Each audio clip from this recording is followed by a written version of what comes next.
In our hyper-digital age, political actors must navigate between digital tools and face-to-face campaigning to engage voters. Online tools absolutely change the way that campaigns are run. We have people going live on Instagram and showing us what it really looks like to see them as their authentic selves. Anything that happens virtually anywhere in the world, you'll find out about in 10 to 15 seconds. That has dramatically changed governing, government, politics, candidates. To me, the most important thing is get to voters where they are, engage youth, and get them to care. How are digital natives shaping where future political conversations will be held?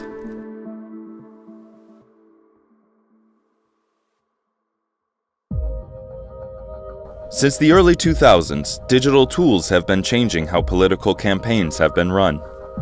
Howard Dean in 2003 and 2004, when he was running for the presidency, we didn't have social media really then, but we did have the internet, and we had emails, and we had the ability to communicate with voters in ways that were quite economical. What Obama did 4 years later was bring in social media. You have this ability now to use social media and people's online activity to model their potential voting behavior. What we saw was that using technology was a way of very quickly organizing massive amounts of people. It made it much easier to micro-target in a very sort of precise manner of who do you need to reach and what kind of messages do they respond to. In the 2016 election, this move towards digital tools took a huge leap forward as candidate Donald Trump made Twitter and social media the centerpiece of a digital-first campaign. It's changed the way we communicate drastically, not only with the press, but with our constituents. Constituents tend to go into their own silos, and they look to social media particularly to find like-minded people. In the spring of 2018, Columbia professor and former Philadelphia mayor Michael Nutter organized a new class focused on studying how this new digital landscape was changing campaigns and activism. Student activism transformed over the last 30, 40, 50 years. Students are great users of the internet, many of whom grew up in the environment where they only know a digital world. This is not a trend, this is the future, and it's how young people will continue to be actively involved. The class led to the creation of a new student group focused on civic engagement. It would be impossible to have a School of Public Policy without civic engagement. So I decided to found an organization on civic engagement on campus so that students can apply what they're learning in the classroom, right, in the streets, on the ground, meeting people and finding out what their needs are. What I see with our students is a sort of fine-tuned messaging savvy that comes from being digital natives. And I think that students, young people, are able to quickly adapt to all of these tools. They're able to use them to communicate. They're not afraid of them. Students, a generation of digital natives, are leading a pivot to online advocacy. One of the first opportunities that a candidate will have to engage voters should be to engage young voter groups like Young Democrats or Young Republicans, because they will be on the forefront of talking to the campaign about how they use digital tools and social media to get information. In the summer of 2018, a new generation of young digital native candidates emerged. That's why I'm running to represent you and everyone in the state of Texas in the United States Senate. I'm Beto O'Rourke, and I approve this message. One of the leaders of this movement was Alexandria Ocasio-Cortez, a young Latina candidate from Brooklyn. In September of 2018, some 6 weeks before the midterm elections, the Columbia Civic Student Group invited Cortez to campus to discuss the campaign and the state of digital politics. She represents like the totally opposite paradigm of what represents U.S. politics in history. She's a woman, she is a Latina, she is young, so I think those elements kind of give us a lot of hope. We have people going live on Instagram and showing us what it really looks like to see them as their authentic selves, and that's inspiring for a lot of people, especially for young candidates who are digitally savvy. When we have tools like Facebook, Instagram, we're communicating even quicker and better about issues that we care about. Alexandria Ocasio-Cortez, by her own admission, has been very good at leveraging this absolute sort of fine-grained micro-targeting to reach voters. And that, on top of all her charisma and her sort of tremendous, engagement and attractiveness and knowledge, has really helped her get where she is. Where people are at is like way further than where the party currently is right now. 70% of all Americans now support improved and expanded Medicare for all, and it's 84% of Democrats.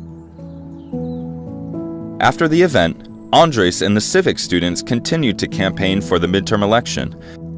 The digital natives used a mix of online and offline strategy to reach voters. We brought a discussion in the classroom. We crystallized it into actions by registering voters, by making phone calls to battleground states, by mobilizing our community to register other voters and having people understand their rights to vote. An app provided by the National Democratic Committee directs calls to undecided voters in battleground states, but the conversations are analog. I was just wondering if you had any plans for voting for Beto O'Rourke in this upcoming November 6th election. You do, you're gonna vote for him. That's perfect, that's great. For many, actually talking to people on the phone allows students to overcome barriers created by a polarized online environment. Online tools absolutely change the way that campaigns are run. That being said, it still does not substitute simple door knocking, talking to people on the phone. That's the most effective way to get out the vote, is still conversation. It's unparalleled. I hope that we actually go back to more human ways of doing politics, where we see people eye to eye. That face-to-face interaction moderates people and also helps people to be more human, convince each other. 90 miles south of Manhattan, at Philadelphia's Temple University, the college Republicans are also preparing for the midterm elections. Although their political values differ, they too believe online debate has polarized discussion. Social media definitely has a great impact on the young vote, especially going into the midterms. Frankly, that's just a problem with politics on a college campus in general today. Everyone on both sides, they just want to shout each other down. Promoting free speech on the college campus is extremely important, and that's one of the things that's really important to the college Republicans, because we feel like in our classes we tend to be very censored because the professors might not like what we have to say. When we all come together, the college Republicans, it's almost like very therapeutic, because it's good to have your views affirmed by your peers once in a while. In an effort to get beyond the polarization of online discourse, the group organized a face-to-face event called the Freedom Ball. Groups from the right and left side of the political spectrum were encouraged to meet and share ideas. I think engagement is one of the most important things that we as political activists do, because without civic engagement, where's the democracy? Where's the discussion? And I think that's what's wrong with our political discourse at the moment currently. But while students at Temple focus on free discussion, in downtown Philadelphia at the Republican campaign headquarters, the focus is on winning votes. Students are valued as key to winning votes on the ground, both digitally and in person. Both parties rely on college students very heavily to do that type of grassroots outreach and make those contacts and get people to the polls. Elections are a game of turnout for the most part. Messaging helps, but it's all about turning out voters who are going to vote for you. Stakes could not be higher in this year's election, so we're counting on you to support Lou Barletta for Senate, Scott Wagner for Governor, and the rest of the Republican team. At the campaign headquarters, the mixture of digital tools and old-time face-to-face techniques is front and center. National digital campaigns raise money for local actions, most of which involve boots-on-the-ground traditional politics. Some of what you saw here today is the other end of getting your base to vote, and that's making the calls, knocking the doors, doing the grassroots work, and then driving those people to the polls on Election Day. In Bucks County, outside of Philadelphia, Temple Republican student activists find that face-to-face contact paired with digital door-knocking apps is an effective way to persuade voters. There's certain apps that the GOP and other parties use to canvass. It's certainly easier than doing it on paper. Basically, the app tells you where the house is, what the voter's name is. You can click on the voter, take a survey, and then it syncs to a database that is used by the party and by candidates. Digital tools have really given campaigns solid real-time data about how voters are responding to their candidates. What apps and what a lot of the handheld devices have allowed campaigns to do is to be able to collect a lot more data, a lot more quickly, and be able to aggregate a lot of that data to map both voter activity but also the individual candidate's base. I'm really passionate about getting out there and talking with people like a human being, because oftentimes we dehumanize people for having different views than us, and I think that's a problem on both sides. The digital tool should not replace, and we hope that it does not replace, the need for a campaign to go and visit with a voter and have an actual conversation with that voter to talk about what the campaign can do to improve their lives. The digital tool is just that. It's a tool, it's not a replacement of. So door knocking is an interesting experience. It can be very fun. It can also be very scary because you don't know, what's going to happen. Any campaign needs all the help they can get. Any way that you can even maybe change somebody's mind by door knocking, because even one more vote can make a huge difference. Whenever people ask me about going out and doing door knockings or doing phones, I say it's like actually getting involved with real life. When I talk to people on the outside who are, living everyday life in America, it gives me a greater perspective of how people in the country are actually living. In the weekend before the midterm elections, members of Columbia's civic engagement group traveled to Florida to also be part of the ground game in a crucial battleground state.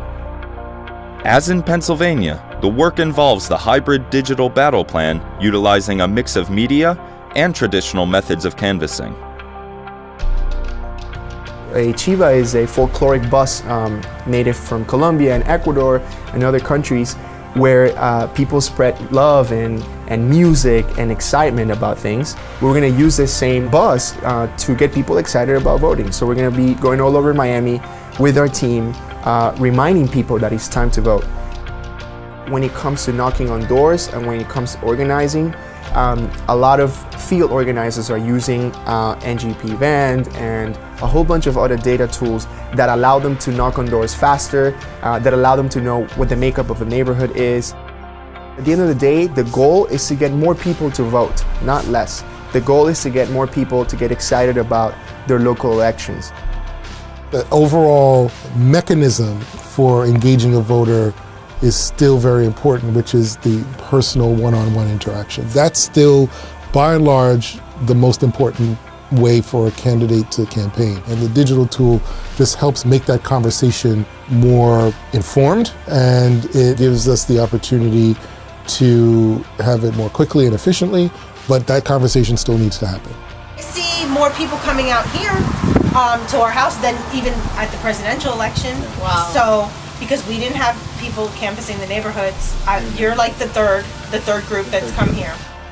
Face-to-face engagement with voters is still the most critical and most effective way to communicate. There is something about knocking on someone's door and engaging with that person literally in a conversation. People vote for someone that they respect, that they trust, that they like, but also who can inspire others to be out doing that kind of work. On Election Day, student activists in both Pennsylvania and Florida make a last-day push with voters. If you're a student or you're new to the political process for whatever reason, engaging a voter in the last few days of the campaign is quite extraordinary because you have a real opportunity to catch the voter when they're in the throes of making that final decision about what they're going to do. It not only reinforces your belief in the candidate, it also reinforces your belief in the process and in your civic duty. Midterm 2018 results presented a split decision, with Democrats winning control of Congress while Republicans retained power in the Senate. These students had been part of one of the largest and most active midterms in history. Voter turnout was the highest in 103 years. It was not just voters making an argument in response to what they didn't like in Washington. It was also a response to what I thought were really great candidates who engaged voters of multiple age groups and were able to nationalize a lot of their campaigns. And that's what the digital tools enabled the campaigns to do. The generation of students that we have here respond to political commentary and engagement online. This is what they're used to. This is part of the new political culture, and it's here to stay. That's the reality in this country for many people. And to me, the most important thing is get to voters where they are, engage youth, and get them to care. Digital tools and hybrid techniques used by students across the country had been part of a massive and new form of political engagement. But while the massive digital mobilization was impressive, it also raised complex questions about polarization, cybersecurity, misinformation, and the increasing volume of personal political data being collected and used in elections. Technology has totally changed the way that we vote, that we engage online politically. It's inspiring, but also scary at the same time. I think in the 2016 election, we saw a lot of disinformation being spread, which is the scary part. I think that's only going to increase, especially when you look at websites like Facebook and Twitter, who are more concerned with their revenue sources than they are with saving democracy. One cannot really have good political debates online or through social media.